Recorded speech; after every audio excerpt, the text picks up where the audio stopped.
Assalamualaikum warahmatullahi wabarakatuh.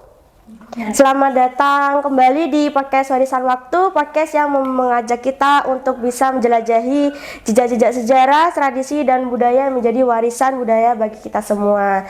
Sebelumnya, perkenalkan saya Safiatul Munawwaroh sebagai host pada episode kali ini. Nah, pada kali ini kita akan membahas terkait dengan Jember Tempo dulu.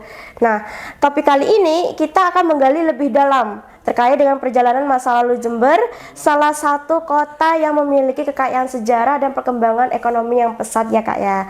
Nah, fokus pembahasan kita pada kali ini itu dimulai dari periode pada saat Jember masih berada di bawah Karesidenan Besuki pada masa kolonial Belanda, serta banyak sekali cerita-cerita unik di dalamnya. Bersama dengan dua narasumber kita akan mengulik lebih dalam lagi terkait dengan perjalanan sejarah Jember.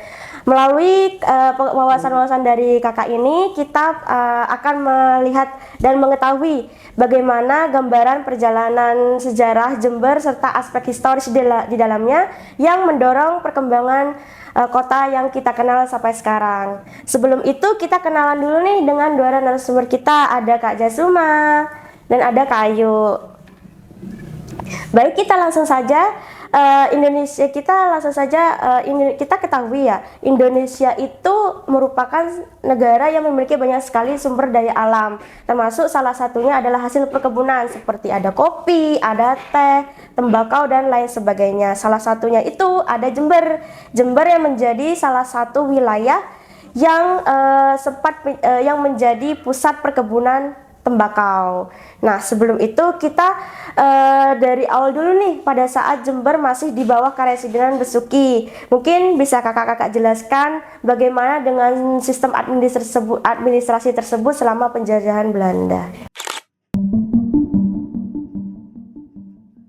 Nah, jadi Karesidenan ini merupakan bentuk dari bentuk dari pembagian administratif daerah di mana pada saat itu Jember ini kan masih menjadi bagian dari jajahan Belanda. Nah, jadi dalam sistem ini wilayah akan dibagi menjadi beberapa daerah. Nah, di setiap daerahnya ini akan setingkat dengan kabupaten atau afdeling. Nah, kemudian di setiap daerahnya akan dipimpin oleh seorang residen. Nah, kemudian residen ini nantinya akan bertugas untuk mengelola administrasi lokal, menerapkan kebijakan kolonial, dan juga berperan dalam mengatur kehidupan masyarakat pada saat itu. Jadi begitu Kak Sofi. Nah, kemudian sistem karesidenan ini juga dapat bermanfaat atau dirancang memang untuk membantu mengelola wilayah yang sangat luas dan beragam. Nah, kemudian adanya sistem karesidenan ini juga sebagai bentuk dari kekuasaan kolonial yang pada saat itu penerapannya sangat efektif di berbagai daerah.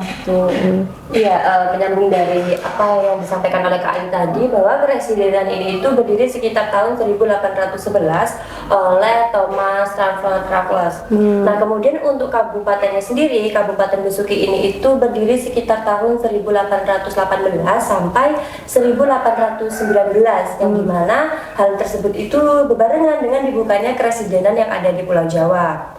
Nah, Karesidenan ini itu terkenal dan terkemuka akan sistem perkebunannya. Nah, wilayahnya ini mencakup wilayah yang kita kenal sekarang ini, seperti yang ada di Bondowoso, di Banyuwangi, di Jember, dan sampai di Panarukan juga. Nah, kemudian Karesidenan ini itu juga memiliki peran penting. Peran pentingnya itu dalam perkembangan ekonomi dan sosialnya. Selain berperan penting dalam perkembangan ekonomi dan sosialnya, juga berperan dalam pengembangan infrastrukturnya, kemudian pengaturan kebijakan perkebunannya, dan integrasi ekonomi lokal di pasar internasional.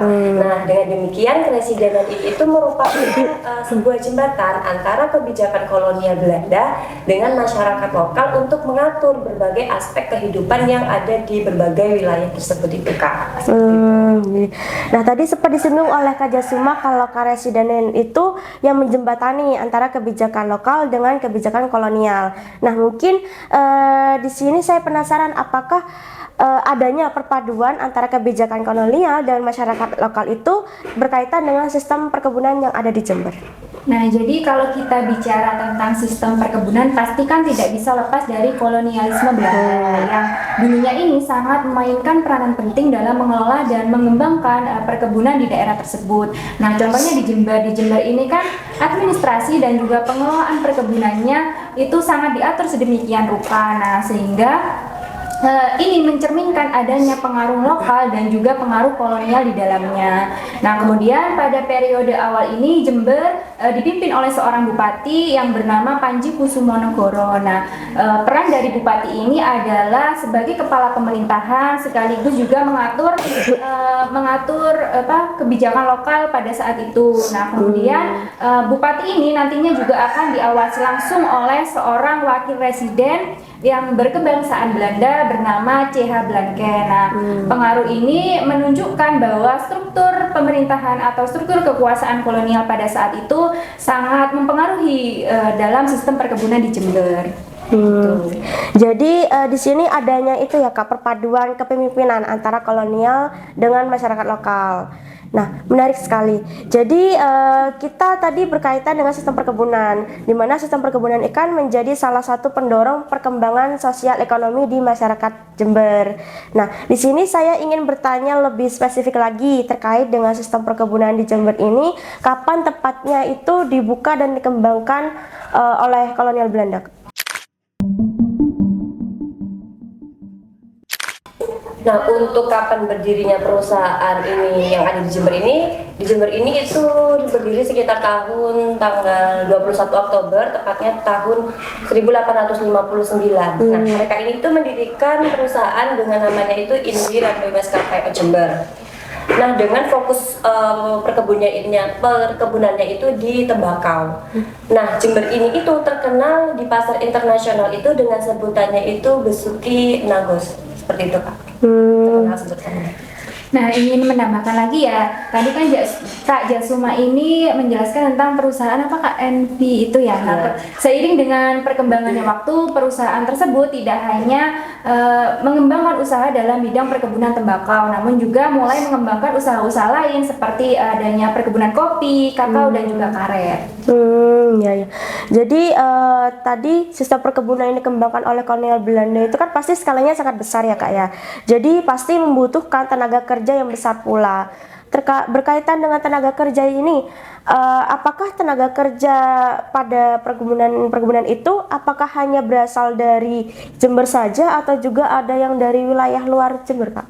Nah, untuk tenaga kerjanya itu yang ada di perusahaan Belanda itu awalnya itu mengalami kendalanya karena wilayah yang ada di Jember ini itu jumlah penduduknya itu masih minim, masih sedikit. Nah, untuk mengatasi permasalahan tersebut, maka kebijakan pemerintah Jember itu pada saat itu merekrut orang-orang Madura yang memang telah lama menetap di Jember. Nah, dengan hal tersebut, maka ini terjadi sebuah imigrasi besar-besaran dengan mengangkut orang Madura untuk dipekerjakan di perusahaan di Jember ini, Kak. Jadi salah satu faktor adanya migrasi besar-besaran Madura ke Jember itu ternyata salah satunya itu adanya perekrutan untuk tenaga kerja perkebunan itu ya Kak. Oh iya. Nah, di sini pasti adanya tambahan tenaga kerja. Nah, tambahan tenaga kerja ini apakah perannya itu ada dominasi antara laki-laki atau perempuan atau sama rata, Kak? Nah, jadi gini ya Kak ya, untuk peran dari para pekerjanya sendiri itu ada dari pekerja laki-laki, wanita dan juga anak-anak. Nah, untuk pekerja laki-laki ini lebih dominan bekerja membabat hutan dan juga membenahi tanah untuk persil tembakau. Kemudian untuk wanitanya sendiri dan anak-anak lebih fokus pada bekerja di gudang-gudang di mana mereka ini bekerja dalam proses peragihan dan juga pengepakan tembakau. Nah, kemudian adanya orang-orang Madura ini hanya bekerja sebagai pekerja harian saja. Gitu. Nah, ini masih berkaitan dengan migrasi tadi orang Madura ke Jember ya Kak ya. Nah, tentunya migrasi tersebut pasti akan berpengaruh terhadap kehidupan sosial, budaya dan sebagainya dalam masyarakat Jember. Nah, perubahan-perubahan yang terjadi atau dampak yang terjadi itu apa saja ya Kak? Nah, jadi sebelum saya jelaskan tentang perubahan, ada sekitar 44.000 orang Madura, kemudian 23.000 orang Jawa ini kan bermigrasi ke Jember. Nah, adanya migrasi antara orang Jawa dan juga orang Madura tersebut menyebabkan terjadinya interaksi sosial. Nah, kemudian karena adanya interaksi sosial tersebut, orang Jawa dan juga orang Madura ini menghasilkan suatu kebudayaan baru atau terjadi akulturasi kebudayaan yang dikenal dengan kebudayaan Pandalungan. Nah, kemudian masyarakat Jawa ini kebanyakan tinggal di Jember Selatan, tepatnya di daerah Puger, di Banyuwangi, kemudian di Genteng, dan juga ada dari beberapa masyarakat Osing. Nah, kemudian adanya keberagaman masyarakat ini kemudian juga menyebabkan terjadinya pengaruh baru dalam bidang kebudayaan. Contohnya diterimanya kebudayaan Islam, kemudian juga banyak dari orang-orang Osing ini yang mulai memeluk agama Hindu. Jadi begitu Kak Son. Jadi itu dalam sosial budaya itu adanya akulturasi budaya antara orang Jawa dan Madura yang dinamakan dengan Pandalungan itu ya Kak ya. Nah, kemudian selain pada bidang sosial budaya, apakah ada bidang lain yang terpengaruh akibat migrasi tersebut itu? Ya, ada salah satu dampak bidang lainnya, salah satunya itu ya, di bidang infrastruktur. Nah, di Jember ini kan ada jalur kereta api ya. Nah, itu salah satu dampaknya di bidang infrastruktur. Nah, dengan dibukanya jalur kereta api yang ada di Jember ini itu terjadi mobilitas sosial secara besar-besaran dari warga Jawa, Madura, bahkan Cina, Arab, dan orang Belanda itu sendiri. Nah, dengan adanya mobilitas sosial secara besar-besaran ini terjadi peningkatan kepadatan penduduk di kota Jember. Yang awalnya Jember ini itu sepi, lama-kelamaan ini menjadi meningkat. Nah, selain dari adanya mobilitas sosial tersebut, juga ada dampak dari imigrasi warga Madura yang ditarik untuk dipekerjakan di perusahaan Jember ini. Makanya terjadi peningkatan kepadatan penduduk di Jember. Baik. Tadi sempat disinggung terkait dengan dibukanya jalur kereta api. Nah, kapan sih tepatnya dibukanya jalur kereta api tersebut dan wilayah-wilayah apa saja yang mencakupi Kak? Nah, jadi untuk jalur kereta api ini sendiri pertama kali dibuka di Surabaya. Nah, kemudian dari Surabaya ini ke Probolinggo. Nah, sampailah di Jember. Di Jember ini sampai sekitar tahun 1897. Kemudian dari Jember dikembangkan lagi ke Panarukan sampai akhirnya ke Banyuwangi. Iya, menyambung dari pendapat yang sudah diberikan oleh Kak Ayu ini tadi, juga ada dampak lainnya, salah satunya itu di bidang irigasi. Nah, di tahun 1902 ini mulai dibangun sistem irigasi modern. Nah, sungai-sungai yang besar yang ada di Jember ini itu mengairi di Lumajang, kemudian di Bondowoso, Jember bagian Barat Daya, bahkan sampai ke Panarukan. Kemudian setahun setelahnya di tahun 1903 ini mulai dibangun sistem irigasi di Sungai Bedadung. Nah, di Sungai Bedadung inilah nanti yang akan mengairi perkebunan di wilayah Jember. Salah satunya itu di perusahaan milik Infilan Bermaskapai Jember itu. Seperti itu, Pak.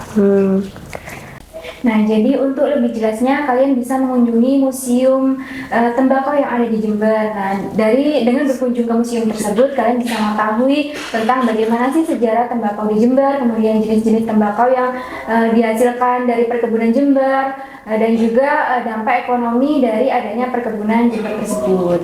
Gitu Kak Sofia. Berdasarkan dari pemaparan dari kedua narasumber kita tadi, kita menjadi lebih mengetahui secara mendalam bagaimana perjalanan perkembangan sejarah Jember, khususnya Jember tempo dulu, dimulai dari periode Jember yang masih di bawah Karasidenan Besuki pada masa kolonial Belanda dan kemudian menjadi pusat perkebunan tembakau hingga nanti menjadi lebih berkembang lagi dan membutuhkan tenaga kerja yang lebih banyak, yang menjadi salah satu faktor adanya migrasi besar-besaran orang Madura ke Jember. Nanti migrasi ini akan memiliki pengaruh terhadap kehidupan sosial budaya masyarakat yang terjadi adanya akulturasi budaya antara budaya Madura dan budaya Jawa. Kemudian juga ada dampak di bidang infrastruktur, adanya dibukanya jalur kereta api dan sistem irigasi. Begitu ya Kak ya? Baik, saya sampaikan terima kasih kepada Kak Jasuma dan Kak Ayu atas wawasan yang diberikan. Semoga bermanfaat bagi kita semua. Dan saya juga menyampaikan terima kasih kepada para penonton yang setia sudah menonton kami dari awal. Jangan lupa like, subscribe, dan follow akun sosial media kami. Dan jangan lupa untuk komen-komen di kolom di bawah untuk bisa kita sharing-sharing cerita-cerita atau sejarah unik lainnya. Sampai jumpa di podcast selanjutnya. Terima kasih.